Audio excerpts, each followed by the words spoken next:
ആരു പറഞ്ഞു ആരു പറഞ്ഞു സൂര്യന് ചൂടുണ്ടെന്ന് ആരു പറഞ്ഞു സൂര്യരശ്മി തട്ടിയപ്പോൾ ഞങ്ങൾ തന്നെ അറിഞ്ഞു ഞങ്ങൾ തന്നെ പറഞ്ഞു സൂര്യന് ചൂടുണ്ടെന്ന് ഞങ്ങൾ തന്നെ പറഞ്ഞു ആരു പറഞ്ഞു ആരു പറഞ്ഞു മുല്ലപ്പൂവിന് മണമുണ്ടെന്ന് ആരു പറഞ്ഞു മുല്ലപ്പൂ മണത്തു നോക്കി ഞങ്ങൾ തന്നെ പറഞ്ഞു ഞങ്ങൾ തന്നെ അറിഞ്ഞു മുല്ലപ്പൂവിന് മണമുണ്ടെന്ന് ഞങ്ങൾ തന്നെ അറിഞ്ഞു ആരു പറഞ്ഞു ആരു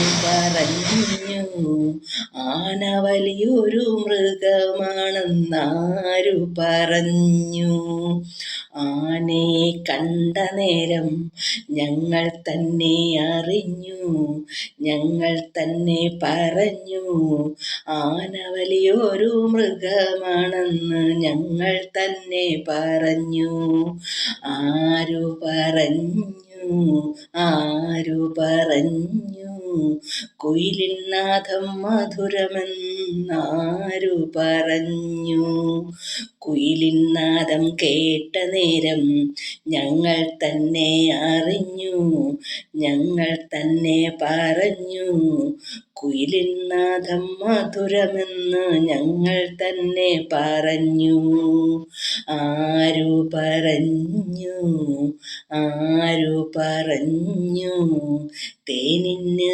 മധുരമുണ്ടെന്നാരു പറഞ്ഞു തേൻ നുകർന്നു നോക്കിയപ്പോൾ ഞങ്ങൾ തന്നെ അറിഞ്ഞു ഞങ്ങൾ തന്നെ പറഞ്ഞു തേനിന് മധുരമുണ്ടെന്ന് ഞങ്ങൾ തന്നെ പറഞ്ഞു.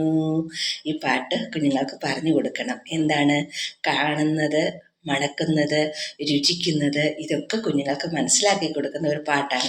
ഈ പാടുന്നതിനോടൊപ്പം തന്നെ നിങ്ങൾക്ക് സൂര്യനെ കാണിച്ചിട്ട് പറഞ്ഞു കൊടുക്കാം. അതാണ് സൂര്യൻ്റെ രശ്മി നമ്മുടെ തൊലിയിൽ തട്ടുമ്പോൾ നമുക്ക് ചൂടുണ്ടെന്ന് മനസ്സിലാക്കാൻ പറ്റും. ആനയെ നമുക്ക് കിട്ടത്തില്ലല്ലോ, അതുകൊണ്ട് ആനയുടെ ഒരു പപ്പറ്റ് കാണിച്ചു കൊടുത്തിട്ട് ഇതാണ് ആന വലിയൊരു മൃഗമാണ്, ആനയെ നിങ്ങൾ കണ്ടിട്ടുണ്ടോ, കണ്ടപ്പോഴാണ് മനസ്സിലായത് എന്ത്, കണ്ണുകൊണ്ട് കണ്ടപ്പോഴാണ് മനസ്സിലായത് എന്ത്, ആന വലിയൊരു മൃഗമാണെന്ന്, അല്ലേ?